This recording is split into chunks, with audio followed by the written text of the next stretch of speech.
မှာဆိုနေတူပြည်တူစသဖြင့်ပေါ့အိမ်တော့ကြော်စင်မိုးစားဝိုင်းစသဖြင့်ဒါကျွန်တော် patient တွေပေါ့ patient တွေနဲ့အတူတူလက်ရှိအိတ် patient တွေကဒီမှာဆိုရင်နေတူဆိုရင် cancel လုပ်သွားတယ်စမ်းစမ်းခန်းလိုက်က arrive ဆိုတော့ဒါစမ်းစမ်းခန်းလိုက်စေကန်းကိုရောက်နေပြီနောက်က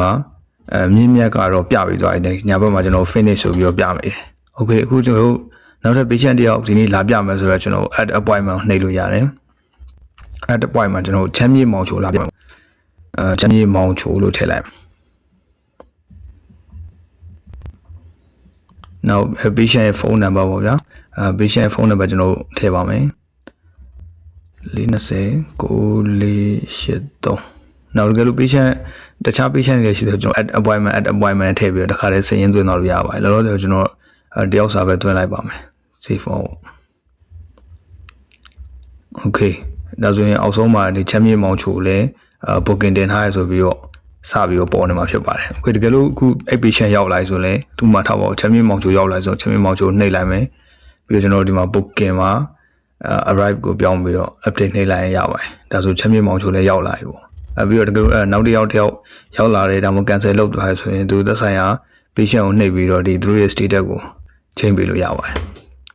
ဒီလူတွေ change ပေးတယ်ဆိုရင်ကျွန်တော်ဘာဖြစ်မလဲပေါ့လက်ရှိဆိုကျွန်တော်ဒီမှာ booking တင်ထားတာ4ယောက်စေကမ်းမှာလက်ရှိရောက်နေတာ5ယောက် consulting လုပ်နေတာ1ယောက်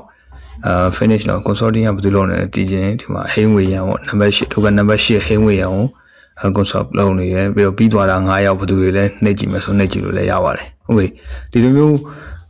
appointment တွေတင်တယ်စေကမ်းကိုရောက်လာတာကိုရောက်လာတဲ့အကြောင်းပြတယ်နောက် consulting လုပ်နေဆို consulting လုပ်တဲ့အကြောင်းပြတယ်ပြီးရင်ပြီးသွားတဲ့အကြောင်းပြတာဒီလိုခလုတ်နှိပ်ပြီးုံနဲ့ဘာဖြစ်မလဲဆိုရင်ကျွန်တော်တို့ patient တွေမြင်ရတဲ့နေရာမှာကျွန်တော် patient တွေမြင်ရတဲ့နေရာကိုတစ်ချက်သွားကြည့်လိုက်ပါမယ်ဒီမှာကျွန်တော်နမူနာအနေနဲ့ mobile live view ပေါ့ patient တွေမြင်ရတဲ့နေရာကိုသွားကြည့်လိုက်မယ်ဆိုရင် patient တွေဒီလိုမြင်နေရမှာဖြစ်ပါတယ်မြို့သစ်စေကမ်းဒေါက်တာကောင်းဝင်းကလက်ရှိကြည့်ပေးနေတဲ့လူနာနံပါတ်က8 token number 8ကိုရောက်နေပြီပေါ့အခုစေကမ်းမှာလက်ရှိလာဆောင်နေထိုင်ရောက်နေတာ9ယောက်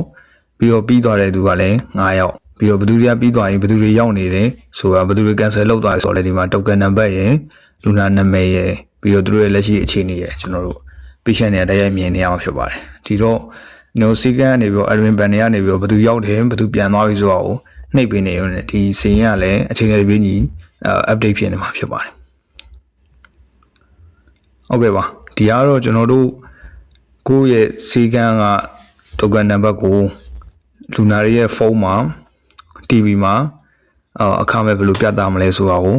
ဆွေးနွေးတင်ပြသွားပဲဖြစ်ပါတယ်အခက်အခဲရှိတယ်ဆိုတော့ကျွန်တော်တို့Viber group တွေဖွဲ့ပေးထားပါတယ် Viber number နဲ့ဆက်သွယ်နိုင်ပါတယ်အားလုံးပဲကျေးဇူးတင်ပါတယ်ခင်ဗျ